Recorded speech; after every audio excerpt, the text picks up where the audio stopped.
नमस्कार, मैं केशवानंद शुक्ला आप सभी का स्वागत करता हूं आर एक्सप्रेस के खास शो अब होगी मुद्दे की बात।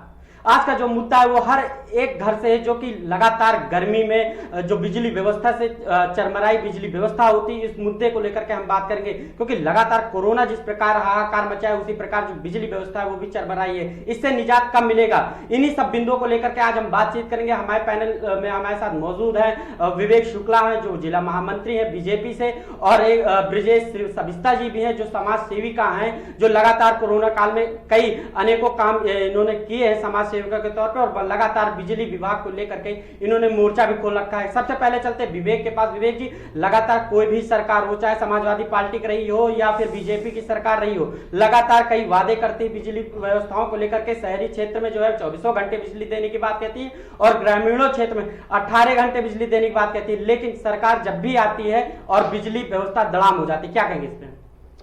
सबसे पहले मैं अपनी बड़ी बहन श्रीमती सबिस्ता ब्रिजेश जी को प्रणाम करता हूँ, रोहित जी को, केशवानंद जी को एवं समस्त छायाकार बंधुओं को, आर एक्सप्रेस के समस्त दर्शकों को मेरा सादर प्रणाम है। अब आते हैं बिजली के मुद्दे पे। आपने जो सवाल पूछा, बिजली व्यवस्था धड़ाम हुई। आप लोग पत्रकार हैं, आप लोगों की स्वयं जानकारी में है कि जब से उत्तर प्रदेश में माननीय श्री योगी आदित्यनाथ जी के नेतृत्व में भारतीय जनता पार्टी की सरकार बनी है, हमारे माननीय ऊर्जा मंत्री के निर्देश पर लगातार बिजली व्यवस्था में सुधार किया गया है।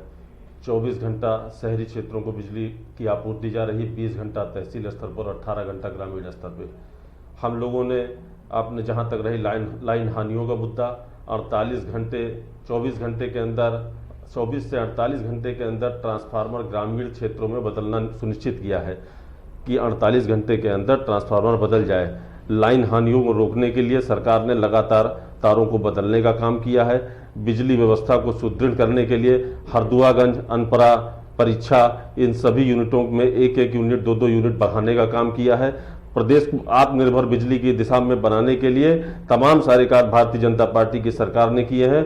भारतीय जनता पार्टी की सरकार ने सौभाग्य योजना के अंतर्गत प्रत्येक घर को कनेक्शन देने का वादा किया था। लगभग 22,000 मजरों में योगी सरकार ने अब तक कनेक्शन दिए हैं, और लगातार बिजली व्यवस्था के उत्थान हेतु प्रयत्नशील है। आम जनता भी जानती है, विपक्षी भी जानते हैं, समस्त लोग प्रदेश में रहने वाले जानते हैं कि सरकार ने किस प्रकार गुणात्मक परिवर्तन किया है। जर्जर विद्युत व्यवस्था प्रदेश की पूर्ववर्ती सरकारों द्वारा उपहार में भाजपा सरकार को मिली थी, परंतु सरकार ने तमाम सारे माननीय मुख्यमंत्री जी के नेतृत्व में, माननीय ऊर्जा मंत्री जी के निर्देश पर तमाम सारी विद्युत व्यवस्था में सुधार हुए हैं, गुणात्मक परिवर्तन हुए हैं। लगातार 24 घंटे लाइट दी जा रही है। ग्रामीण क्षेत्रों का 18 से 20 घंटा लाइट सुनिश्चित की गई है। ट्रांसफार्मर का बदलना सुनिश्चित किया गया है, तारों का बदलना सुनिश्चित किया, लाइन हानियों का बदलना सुनिश्चित किया है। सबिस्ता जी, क्या कहेंगी आप इस पे? लगातार जिस प्रकार की देखिए, चाहे कांग्रेस सरकार रही हो, चाहे सपा सरकार रही हो, चाहे भाजपा की वर्तमान सरकार रही हो, कहीं भी कोई परिवर्तन हमको देखने को नहीं मिला है। आदरणीय हमारे भाई साहब ने ये कहा, मैं किसी भी पार्टी की समर्थक नहीं हूँ, एक आम नागरिक हूँ, लेकिन एक आम नागरिक के हैसियत से मुद्दे को उठाती हूँ कि सिर्फ योजना बना देने से कोई परिवर्तन नहीं आएगा जब तक कि हम उसको क्रियान्वयन न करें। आज 2 दिन से, क्या 7 दिन से समझ लीजिए, 2 दिन से तो बुरी तरह से, जैसे ही गर्मी बढ़ी है, मेरा पावर हाउस प्रगतपुरम पावर हाउस है, वहां लोड नहीं ले रहा ट्रांसफार्मर, और उन्होंने हम लोगों को ITI से जोड़ दिया। ITI पावर हाउस का भी ट्रांसफार्मर जो है वो लोड नहीं उठा पा रहा। आज जिस तरह से हम लोगों को लाइट मिल रही है कि हमारे पंखे तक नहीं ढंग से चल पा रहे। मैं अपने भाई साहब से पूरे आदर और सम्मान के साथ सिर्फ इतना पूछना चाहती हूँ कि 1912 एक ऐप आया था, आपकी ईमानदारी से, भाजपा की ईमानदारी से हम लोगों को यह विश्वास था कि कुछ परिवर्तन होंगे। कल हमको 1912 हम मिलाते रहे, अब वो ऐप काम ही नहीं कर रहा। 1076 जब भी करे हमको बिजी मिलता है। आपने कहा कि 48 घंटे में ग्रामीण क्षेत्रों में ट्रांसफार्मर बदल जाता है। मैं ये पूछना चाहती हूं कि आज कम से कम 8 दिन हो गए हैं, प्रगतपुरम पावर हाउस का 10 kV का ट्रांसफार्मर खराब हो गया है। आखिर वो क्यों नहीं बदला गया? अगर 48 घंटे मान्य था तो 1912 क्यों काम नहीं कर रहा? 1076 क्यों काम नहीं कर रहा? मैं अपने यहाँ के बिजली विभाग के जेई को नहीं कहूंगी, मैं विद्युत विभाग के कर्मचारियों को नहीं कहूंगी, क्योंकि ये लोग 2 बजे रात में अगर बुलाएं तो आते हैं मदद के लिए, लेकिन जब आप सामान ही नहीं देंगे तो कहां से कार्य होगा? एक मुद्दा मैं यहां पर और उठाना चाहती हूं कि कांग्रेस शासनकाल से, कोई आज की बात नहीं है, जब से ये विद्युत निगम बना तब से एक नियम ये आया कि जेई जब भी स्टोर रूम से कोई सामान लेगा तो वो उसको एज ए लोन दिया जाएगा। मतलब अगर वो लोन उसको जो है जेई को कोई भी सामान लेना हो, चाहे ट्रांसफार्मर हाँ, या तार हो, तो उसको लोन लेना पड़ेगा। उसको अगर वो लोन नहीं लेता है तो उसकी सैलरी से ही उसकी जो है नहीं, वो लोन लेगा। अगर वो विभाग से बाद में पास ना करा पाया तो उसके लिए उसको अपनी जेब से वो पैसा जो है वो भरना पड़ेगा। आखिर अगर ये इतना बुरा नियम था जिसके तहत कोई जेई काम करने में व्यवस्था महसूस करता है, तो अगर भाजपा के का नेतृत्व अच्छा था, योगी सरकार को कम से कम इस ओर ध्यान देना चाहिए था। और मैंने ये भी पूछा कि भाई आज जो है क्या प्रॉब्लम है कि आप लोन नहीं ले रहे, तो पता ये चला कि पिछली सरकारों में हमारे बिल पास हो जाते थे, आज बिल पास होने में दिक्कत हो रही है, इसीलिए केवीसी तार लेने तक में जेई दिक्कत महसूस करता है। लगातार शहरी क्षेत्र की ये पूरी बिजली की समस्या है, एकदम आम नागरिक ने आपके बीच क्या? मैं अपनी बड़ी बहन से इस संदर्भ में बताना चाहूँगा कि सबसे पहले आपने मुद्दा उठाया कि हमें 1076 नहीं मिल रहा है, अन्य जो कंप्लेंट के नंबर हैं वो नहीं मिल रहे हैं। व्यस्तता की वजह से कभी हो सकता है कि ऐसा हुआ हो कि नंबर ना मिला हो, अदरवाइज ये नंबर पूर्ण रूपेण काम किया करते हैं और जनता की सेवा के लिए यदि इस पर किसी भी प्रकार की कंप्लेंट की जाती है उसके प्रति इन नंबर पे जो भी ऑपरेटर्स हैं उनका उत्तरदायित्व है, आगे सूचना से अवगत करा करके कंप्लेंट का यथासंभव निस्तारण किया जाता है। रही बात दूसरी जो आपने बताया कि स्टोर से लोगों को सामान नहीं मिल पा रहा है, ये निराधार बेबुनियाद आरोप है, बिल्कुल सत्य से परे है। पूरी तरह से जो भी स्टोर है, स्टोर में जो भी सामान है, जो व्यवस्था है, वो अधिकारियों के निर्देश पर संचालित होती है और अधिकारी जब चाहे इसका इस्तेमाल कर सकते हैं। यदि ये बेबुनियाद बात आपको किसी अधिकारी ने, किसी जेई ने या जन सामान्य द्वारा आपको जानकारी हुई है तो इस संदर्भ में यही बात मैं कहना चाहता हूं, ये सत्यता से परे है, इसकी जानकारी करा ले, ये बेबुनियाद है। एक मिनट, हाँ एक मिनट, हमारी बात समझिए। ये नियम आपकी गवर्नमेंट ने नहीं बनाया, ये नियम पिछली सरकारों ने बनाया जिसमें आज तक संशोधन नहीं हुआ। ये लोन वाला जो नियम है ये कोई आज का नियम नहीं है, ये पूर्ववर्ती सरकारों द्वारा बनाया गया नियम है, इसलिए इसको आप भाजपा से कतई जोड़कर मत देखें। हम सिर्फ इतना चाहते ये है कि ये जो नियम बना हुआ है कि उसके एक जो सामान लेगा अगर बिल पास नहीं हो पाया तो वो उसके अनुसार रिकवरी होगी। अब आपकी सरकार है, इस तरह के जो गलत नियम है उसको हटाए जाए, उसमें सुधार करना चाहिए इन नियमों में, आप समझिए। और तीसरी बात यह है कि 1912 कल मैंने 24 घंटे तक परसों से लगातार मिलाया है, 1076 तो शायद हमें दूसरी बार मिला हो, बाकी 1076 से मैंने कंप्लेनें भी बहुत की, मुझको झूठ बोलने में आनंद नहीं आया, 1076 काम करता है, कल मैंने मान लिया वो बिजी रहा होगा, लेकिन 1912 काफी दिनों से काम नहीं कर रहा। आप लोग इस बात को सरकार में उठाएं। दूसरी बात यह कि अगर 48 घंटे में ट्रांसफार्मर बदला जाता है तो प्रगतपुरम का ट्रांसफार्मर आज हफ्तों बीत गए क्यों नहीं बदला जा रहा 10 केवी का? क्या आपकी सरकार का ये दायित्व नहीं बनता? आपके यहाँ के जिला जो भाजपा के पदाधिकारी हैं उनका ये दायित्व नहीं बनता कि एक बार एक्सीएन या एसी से पूछा जाए कि आखिर इतने दिन हो गए प्रगतपुरम का खराब ट्रांसफार्मर 10 केवी का क्यों नहीं बदला गया? क्या आपका ये नैतिक दायित्व नहीं? हम मानते हैं कि यहाँ से आपकी पार्टी सांसद नहीं है, आपकी पार्टी विधायक नहीं है, बिल्कुल, लेकिन जब कोई मुख्यमंत्री बन जाता है, जब कोई सरकार बन जाती है तो वो सबकी सरकार हो जाती है। इस नाते से हम आपसे, जिला भाजपा कमेटी के पदाधिकारियों से, मैंने आपके यहाँ की तमाम पोस्टें देखी, कभी भी जनता से जुड़े मुद्दे मुझे किसी भी पदाधिकारी की सोशल मीडिया पर जुड़ा हुआ नहीं दिखा। आज हम चीत्कार कर रहे हैं, कौन सुने हमारी? इसलिए मैं निवेदन करती हूं कि आप इस ओर ध्यान दें। मैं अपनी बड़ी बहन से ये बात कहना चाहता हूं, जो इन्होंने बात किया कि पिछली सरकार, कांग्रेस सरकार के समय से नीति बनी कि स्टोर से जो सामान दिया जाएगा लोन के रूप में दिया जाएगा। ये आपकी बात को मैंने सुना, मेरी जहां तक जानकारी में है कि ये नीति शासन के निर्देश पर पारदर्शी रूप से काम करने के लिए जो भी व्यवस्था अच्छी से अच्छी हो सकती है भारतीय जनता पार्टी की सरकार में उनको बदला गया है। ये ऐसा कतई नहीं है कि इस एक नियम के कारण ट्रांसफार्मर ना बदला जाए, लोगों की बिजली व्यवस्था अवरुद्ध हो, ऐसा कहीं ये किसी कानून में नहीं है, ये विधिसम्मत नहीं है। अगर ऐसा आपको कहीं से जानकारी मिली है, इसका पुनरावलोकन कर लें, ये जानकारी कर लें। ऐसा कुछ नहीं है, जो भी जरूरत होती है स्टोर से सामान मुहैया कराया जाता है, लोगों को बिजली सुचारू रूप से देने की व्यवस्था कराई जाती है। कंप्लेंट नंबर जो आपने कहे, कभी कभी अधिक लोड होने के कारण संचार व्यवस्था फेल रही होगी जिस समय आपने मिलाया होगा, लेकिन ऐसा नहीं है कि परमानेंट अस्थायी रूप से ही ऐसा रहता रहा हो। प्रगतिपुरम क्षेत्र के विषय में आपने बताया कि प्रगतिपुरम में 48 घंटे से ट्रांसफार्मर नहीं बदला गया।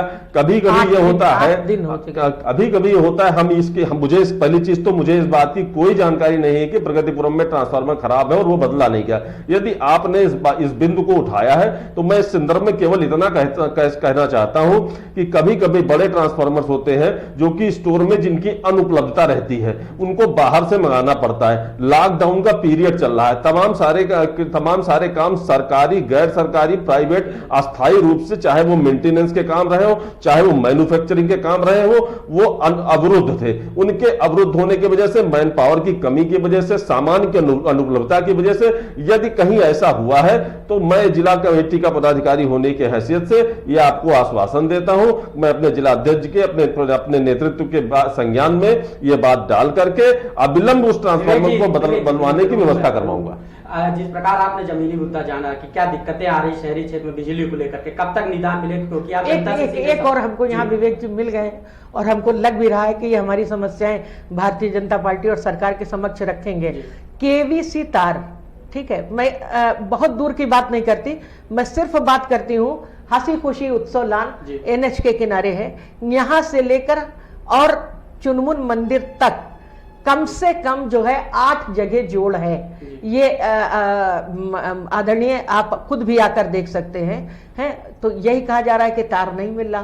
तो हम ये चाहते हैं कि कम से कम आप लोग इन सब मुद्दों को लेकर एक्सचेंज से बोले, अभियंता आप AC से मिले, ये जनता के मुद्दे हैं। आप ही सोचिए, अगर आज आप जनता से जुड़ोगे तो कोई दूसरी पार्टी कोर्ट क्यों देगा? आप अपना जनाधार मजबूत करें इस तरह से करके, लेकिन जो आप लोग नहीं कर रहे हैं। ये कहना चाहता हूं कि आपने बताया कि रायबरेली में सांसद दूसरी पार्टी का, तो अन्य कई मुद्दे आपने उठाए, अभी 8 जोड़ का मुद्दा उठाया कि 8 जगह जुड़ा है, तार नहीं मिल रहा है।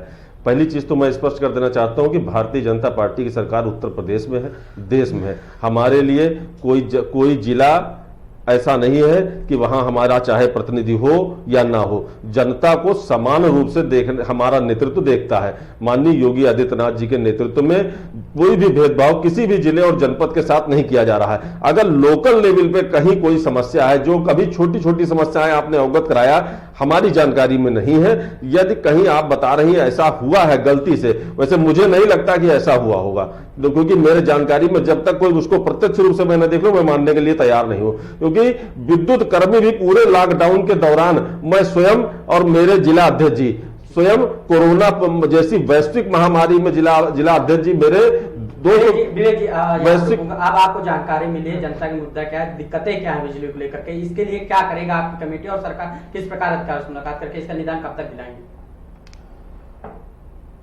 मैं आपको ये बताना चाहूंगा कि आज आपके स्टूडियो में मैंने बहन जी से जो भी समस्याएं सुनी हैं, पहली नजर में प्रथम दृष्टया तो बहुत सी ऐसी चीजें हैं जिनके बारे में सामान्य रूप से मुझे नहीं लगता कि बहन जी को फिर से जानकारी करने की आवश्यकता है। हम जितनी बातें बोले हैं यहाँ पर वो हम आपको ज्ञापन बना के कल भाजपा के कार्यालय में पहुंचा देंगे। आप ज्ञापन देंगे, आपका स्वागत है, लेकिन मेरी जानकारी में हमें लगता है कि आपको पुनः निरीक्षण की आवश्यकता है। आप निरीक्षण करके कई ऐसी चीजें आपने बताई जो कि सत्य से परे हैं, लेकिन फिर भी यदि कोई, मैं आज भी अपनी बात मुझे बोलने का अवसर दें, यदि फिर भी कोई आपकी तरफ से कोई समस्या यहाँ मुझको मेरे संज्ञान में लाई गई है, अवगत कराई गई है, तो मैं अपने जिला नेतृत्व को अवगत कराऊंगा, प्रदेश नेतृत्व को अवगत कराऊंगा, आगे विभाग को अवगत कराऊंगा, SC को अवगत कराऊंगा, देश रायबरेली की जनता को, रायबरेली के आम जनमानस को किसी भी प्रकार की परेशानी नहीं आने दी जाएगी। भारतीय जनता पार्टी की तरफ से मैं आपसे इस स्टूडियो में वादा करता हूं कि जो भी समस्याएं यदि हैं तो हम लोग उनके निराकरण का प्रयास करेंगे, और यदि कोई बात सत्यता से परे हम लोगों के ऊपर कोई आरोप निराधार लगाया जाता है तो उसका मैं आपके स्टूडियो में बैठ करके जवाब दे रहा हूं। आगे भी जब आप बुलाएंगे आपके समक्ष प्रस्तुत होऊंगा, जवाब दूंगा। सरिता जी, आप कवियत्री भी हैं। हम एक कविता के माध्यम से हमारे दर्शक सुनना चाहेंगे कि बिजली विभाग के लिए क्या कहेंगे या सरकार के लिए क्या कहेंगे, हमारे दर्शक सुनना चाहेंगे। जी देखिए, मतलब हम क्या कहें, हम लोग तो 2 दिन से 2 रातों से सो नहीं पाए। कल भगवान की दया से लाइट मिली है, लेकिन विवेक भाई से इतना हम जरूर कहेंगे कि हम पूरा अध्ययन करने के उपरांत ही बोले हैं जितना है। हाँ, अगर आपके विद्युत विभाग ने गलत बताया तो बात मानी जा सकती है, अन्यथा हमने जो कुछ आपको बताया, जो कुछ हमको जवाब अधिकारियों के द्वारा दिया गया, एज इट इज मैंने आपके सामने रख दिया, और यही लिख कर भी आपको दे दूंगी। और मैं चाहूंगी कि आप इन तमाम मुद्दों पर, तमाम बिंदुओं पर ये बात करें। मैंने कहीं कोई आरोप आपकी पार्टी पर नहीं लगाया। मुझको जो भी विभाग द्वारा मांग करने पर पता चला वो मैंने बताया आपको कि मेरे यहाँ के तार जर्जर हैं। ट्रांसफार्मर 8 दिन, क्या हम कहते हैं, और 15 दिन हो गए होंगे, ठीक है। यहाँ से जेई ने कहा हम मांग रहे हैं, मिलेगा। अब कैसे मिलता है ये तो हम नहीं जान सकते भाई। जाहिर है कि इसके बाद एसडीओ के पास जाएगा, एसडीओ के बाद एसी के पास जाएगा, तो विलंब से मिला हुआ न्याय कभी न्याय की परिधि में नहीं आता। इसलिए मैं आपसे आग्रह करूंगी कि अगर न्याय देना है, अगर हम लोगों की पुकार सुननी है तो यथाशीघ्र सुने, क्योंकि अगर गर्मी जाने के बाद आपने दिया, आप तमाम WHO की गाइडलाइन है कि डायरिया भी कोरोना के कारण होता है। ये जितनी भीषण गर्मी हम लोग झेल रहे हैं, और कल हमारे यहाँ डायरिया जैसी समस्या पैदा होती है, तो वो सरकार को और शासन को ही झेलना होगा। इसलिए बेहतर यह है कि आज इन बिंदुओं पर जल्द से जल्द इनका निदान कर दिया जाए। और मेरे ख्याल से कि मैंने अपने वक्तव्य में कहीं से कोई आरोप सरकार पर नहीं लगाया। बस मैं ये चाहती हूँ कि आप इन समस्याओं को समझें कि हम लोग क्या झेल रहे हैं। बहन जी, मैंने आपकी सारी बातें सुनी ध्यानपूर्वक। मैं सिर्फ आपसे इतना ही कहूंगा कि मेरे प्रकरण संज्ञान में नहीं था। आप 8 दिन से बता रही हैं मेरे प्रकरण संज्ञान में। अगर इसका मतलब कहीं ना कोई बहुत बड़ी फॉल्ट है, और लॉकडाउन के कारण पूरा देश बंद था, व्यवस्थाएं बंद थी, कोई चीज सुचारू रूप से चल नहीं रही थी। अगर कहीं किसी सुदूर प्रदेश से, बाहरी प्रांत से कहीं कोई चीज आना है, कोई मशीनरी आनी है, ना आ पाई हो, ना बदला जा पाया हो, ये एक कारण हो सकता है। आपसे भी उम्मीद है कि आप इसका जल्द निदान कराएंगे। सविता जी, आपसे आखिरी एकदम जी, मैं कल हम भाजपा कार्यालय तक अपना ज्ञापन पहुंचा देंगे। बिल्कुल। सविता जी, एक कविता सुनना चाहेंगे हमारे दर्शक, कविता सुना के इसकी समाप्ति करेंगे क्योंकि समय का अभाव हो जाता है। एक कविता सुन लें आप जी, जो हमने लिखी थी इस लॉकडाउन में मजदूरों की जो हालत हुई है। तो देखिए, कोई भी इतनी महामारी आएगी तो कहीं ना कहीं समस्याएं भी उपजेंगी। इसमें कोई भी सरकार हो या कोई भी वो हो, प्रशासन इतनी जल्दी नहीं कर सकता। तो एक कवि की हैसियत से जो मैंने देखा कि जिस तरह से वो लोग चल रहे थे, उस पर चंद पंक्तियां जो है दे रहे हैं कि हालत पे आज तेरी विधाता भी रो पड़ा, हालत पे आज तेरी विधाता भी रो पड़ा, मस्जिद भी रो पड़ी तो शिवाला भी रो पड़ा, मस्जिद भी रो पड़ी तो शिवाला भी रो पड़ा। चलिए, बहुत बहुत धन्यवाद सविता जी, आपका भी हमारे पैनल में मौजूद है, और आपने अपने जो रायबरेली के दर्शक थे और जो दिक्कतें हैं उनको भी आपने रखा उनका पक्ष। और विवेक जी, आपका भी बहुत बहुत शुक्रिया कि जो जनता की दिक्कतें हैं उसे आप जो है अपने सरकार से और प्रशासन के माध्यम से उन दिक्कतों का समाधान जल्दी करेंगे, इसकी आपसे उम्मीद है। और आप सभी दोनों गेस्टों का बहुत बहुत धन्यवाद। नमस्कार।